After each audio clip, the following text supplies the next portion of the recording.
नमस्कार कैप्टेन ओमकार। आज national press day. ये नेशनल प्रेस डे रो सबू सांबादिक भाई मान को मोर अभिनंदन शुभकामना साधुवाद। कारण ये जो सांबादिक भाई मानकर जो आज प्रेस डे यहाँ वृत्ति नुह यहाँ व्रत।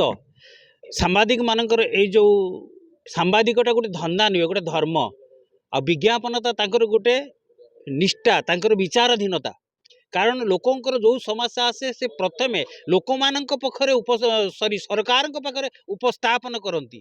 सरकार सांबादिक भाई मान जरिया मौलिक समस्या कौन जानती तापर सी समाधान करती। जदि आजिका दिन में सांबादिकता न रही आपणकर सांबादिक भाई माने न रे ताने देश चली पार ना।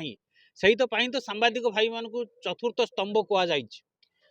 तेणुक यही जो सांबादिकता बा प्रेस डे रे मु भगवान को पाखरे प्रार्थना करुच्ची सबू सांबादिक भाई मानकर शरीर ठीक रहू से माने निरोग रुहंतु एवं भगवान को पाखरे प्रार्थना तांकर परिवार सुख शांति समृद्धि रे भरी जाऊ एवं भगवान सेतिक ससाहस दियंतु सेतिक एग्रेसिव करंतु जेमिति बन्या बात्या जेते दुर्विपाक आसू से साहसर सहित लड़ंतु एवं लोक मानकर मौलिक समस्या को सरकार आगरे उपस्थापन करंतु।